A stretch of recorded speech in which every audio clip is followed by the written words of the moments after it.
SSC চাকরি বাতিল মামলা সুপ্রিম কোর্টে ফাইনাল শুনানি ইতিমধ্যেই হয়ে গেছে। তবে ফাইনাল শুনানির পরেই কিন্তু এসএসসি চাকরি বাতিল মামলায় একের পর এক নয়া মোড় সুপ্রিম কোর্টে। এসএসসির 26,000 শিক্ষক শিক্ষিকা শিক্ষাকর্মীর চাকরি বাতিলের নির্দেশ দিয়েছিল। 2016 গোটা প্যানেল বাতিলের নির্দেশ দিয়েছিলেন বিচারপতি দেবাংশু বসাকের ডিভিশন বেঞ্চ কলকাতা হাইকোর্টে। এপ্রিল মাসে এই নির্দেশের পরপরই তারা 48 ঘন্টার মধ্যেই সুপ্রিম কোর্টে যায় রাজ্য এসএসসি মধ্যশিক্ষা পর্ষদ। হাইকোর্টের নির্দেশকে চ্যালেঞ্জ করে মূলত সুপ্রিম কোর্টে যায় রাজ্য। শুধু চাকরি বাতিল নয়, তার সাথে সাথে রাজ্য মন্ত্রিসভা যে নির্দেশ দিয়েছিল, যে অনুমোদন দিয়েছিল সুপার নিউমেরিক পোস্টে নিয়োগ, সেই নিয়োগও বেআইনি এবং যারা এই অনুমোদন দিয়েছিল তাদের বিরুদ্ধে মূলত রাজ্য মন্ত্রিসভার বিরুদ্ধে সিবিআই তদন্তের নির্দেশ দেওয়া হয়েছিল বিচারপতি দেবাংশু বসাকের তরফ থেকে। এবং সিবিআই তদন্তের স্বার্থে যাকে পারবে হেফাজতে নিয়ে জেরা করতে পারবে, এমনই নির্দেশ ছিল বিচারপতি দেবাংশু বসাকের ডিভিশন বেঞ্চের। তারপরই সুপ্রিম কোর্টে ছোটে রাজ্য। তৎকালীন প্রধান বিচারপতি ডিওয়াই চন্দ্রচূড়ের বেঞ্চে এই মামলা ওঠে। এই মামলা চন্দ্রচূড়ের বেঞ্চে উঠলে প্রধান বিচারপতি ডিওয়াই চন্দ্রচূড় হাইকোর্টের নির্দেশে স্থগিতাদেশ দেয় এবং স্পষ্ট করে দেয়, যদি যোগ্য অযোগ্য বাছাই করা না যায় তাহলে গোটা প্যানেল বাতিল হয়ে যেতে পারে। এবং রাজ্য মন্ত্রিসভার উপর যে সিবিআই তদন্ত, সেই তদন্ত বহাল থাকে, কিন্তু রাজ্য মন্ত্রিসভার বিরুদ্ধে কোনো কড়া পদক্ষেপ নিতে পারবে না সিবিআই, অর্থাৎ গ্রেপ্তার করতে পারবে না, কাউকে হেফাজতে নিতে পারবে না। এই নির্দেশটা কিন্তু দেয় প্রধান বিচারপতির বেঞ্চ। তার মধ্যেই প্রধান বিচারপতি ডিওয়াই চন্দ্রচূড় তিনি অবসর নিয়েছেন। বর্তমান প্রধান বিচারপতি জাস্টিস খান্নার এজলাসে এতদিন ধরে চলছিল 26,000 শিক্ষক শিক্ষিকা শিক্ষাকর্মীর চাকরি বাতিল মামলা শুনানি। ইতিমধ্যেই গত সোমবার এই মামলার ফাইনাল শুনানি হয়ে গেছে সুপ্রিম কোর্টে।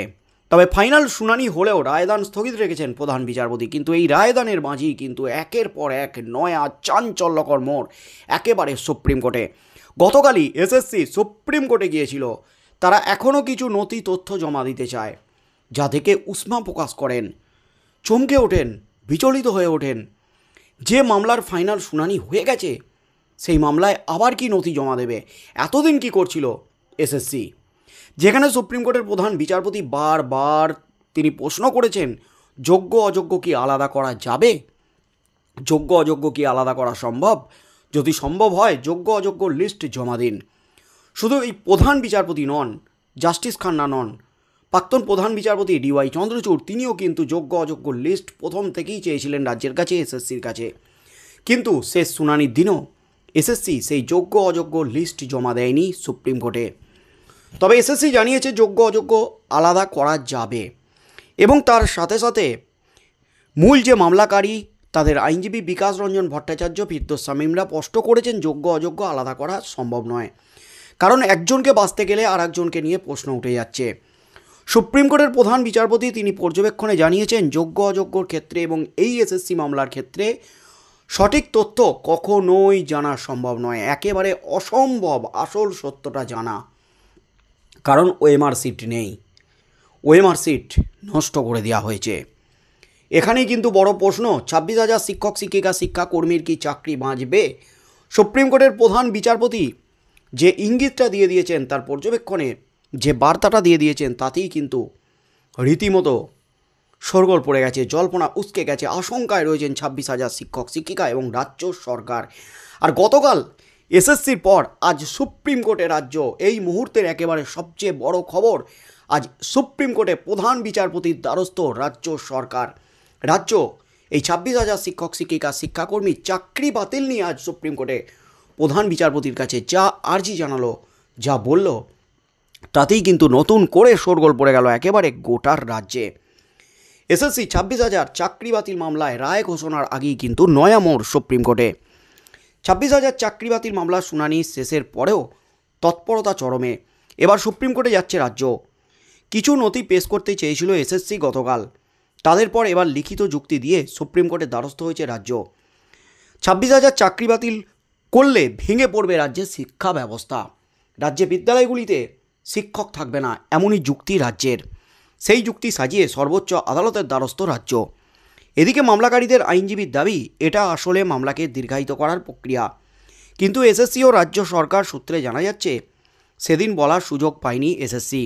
সেই কারণে পৃথকভাবে লিখিত যুক্তি দিয়ে সুপ্রিম কোর্টে প্রধান বিচারপতির দৃষ্টি আকর্ষণ করবে সোমবার। পাশাপাশি রাজ্যও নিজের আইনজীবীর সঙ্গে পরামর্শ করে সরকার পৃথকভাবে যুক্তি তৈরি করছে। উল্লেখ্য, পরেশ অধিকারীর মেয়ে অঙ্কিতা অধিকারী চাকরি গিয়েছিল কলকাতা হাইকোর্টের রায়ে, বিচারপতি অভিজিৎ গঙ্গোপাধ্যায়ের রায়ে।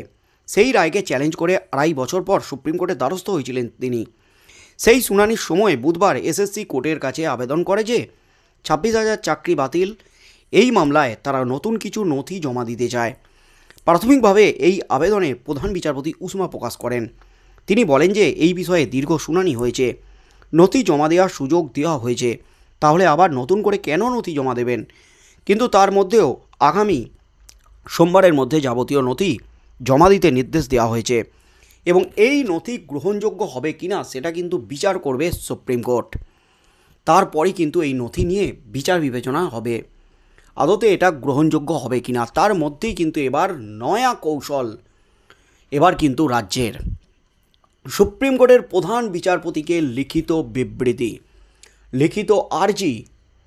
যদি 26,000 শিক্ষক শিক্ষিকা শিক্ষাকর্মীর চাকরি বাতিল হয় তাহলে রাজ্যের শিক্ষা ব্যবস্থা পুরো ভেঙে পড়বে। তাই যাতে 26,000 শিক্ষক শিক্ষিকার চাকরি বাতিল মামলায় কিছুটা হলেও মানবিক দৃষ্টিভঙ্গির মাধ্যমে দেখেন প্রধান বিচারপতি, সেই আর্জি কিন্তু জানাতে চলেছে সোমবার রাজ্য সরকার। রাজ্য নিজেদের মতো যুক্তি সাজিয়ে লিখিত আবেদন যাচ্ছে সুপ্রিম কোর্টের প্রধান বিচারপতির কাছে, এমনই কিন্তু খবর উঠে আসছে।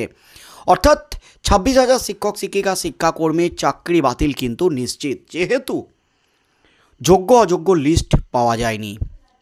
তাই যোগ্য অযোগ্য লিস্ট যেহেতু দিতে পারেনি রাজ্য এসএসসি, তাই রাজ্যও কিন্তু ধরেই নিয়েছে হয়তো 26,000 শিক্ষক শিক্ষিকা শিক্ষাকর্মীর হাইকোর্টের যে চাকরি বাতিলের নির্দেশ, সেই নির্দেশই বহাল রাখবেন সুপ্রিম কোর্টের প্রধান বিচারপতি। তাই তড়িঘড়ি রাজ্য এবার একেবারে সুপ্রিম কোর্টে ছুটতে চলেছে। সুপ্রিম কোর্টে এসএসসির সাথে সাথে সোমবার রাজ্য সরকারও নিজেদের দাবি জানাতে চলেছে যাতে 26,000 শিক্ষক শিক্ষিকা শিক্ষাকর্মীর চাকরি বাতিল না হয়, যাতে এই চাকরি বাতিল হলে রাজ্যের শিক্ষা ব্যবস্থা পুরোপুরি ভেঙে যাবে, এমনই কিন্তু বিস্ফোরক দাবি এবার রাজ্য সরকারের। রাজ্য সরকার যে দাবি তুলল, তারপর সুপ্রিম কোর্টের প্রধান বিচারপতির কাছে এই দাবি গেলে সুপ্রিম কোর্টের প্রধান বিচারপতি তিনি কী নির্দেশ দেন? রাজ্যের এই যুক্তি শিক্ষা ব্যবস্থা পুরোপুরি ভেঙে পড়বে, এই যুক্তিতে কি চাকরি বাঁচানো যাবে 26,000 শিক্ষক শিক্ষিকার? এই যুক্তিতে কি চাকরি বাতিল আটকানো যাবে? কি বলবেন বন্ধুরা? বেআইনিভাবে যে সমস্ত শিক্ষক শিক্ষিকা চাকরিতে জয়েন করেছেন, বেআইনিভাবে সাদা খাতার মাধ্যমে, এমনকি অযোগ্য শিক্ষক শিক্ষিকা যারা টাকা দিয়ে টেট পরীক্ষা না দিয়ে এমনকি ফর্ম ফিল আপ না করেও চাকরি পেয়েছেন, সুপ্রিম কোর্টে এমনও জানিয়েছেন আইনজীবীরা, তাদের চাকরি কি এভাবে বাঁচানো সম্ভব? রাজ্য যে আবেদন করছে এর পরিপ্রেক্ষিতে আপনারা কি বলবেন? আপনাদের মতামত অবশ্যই আমাদের কমেন্ট বক্সে কমেন্ট করে জানান। তবে শেষ পর্যন্ত সুপ্রিম কোর্টের প্রধান বিচারপতি কী নির্দেশ দেন সেদিকেই চোখ থাকবে গোটা রাজ্যের।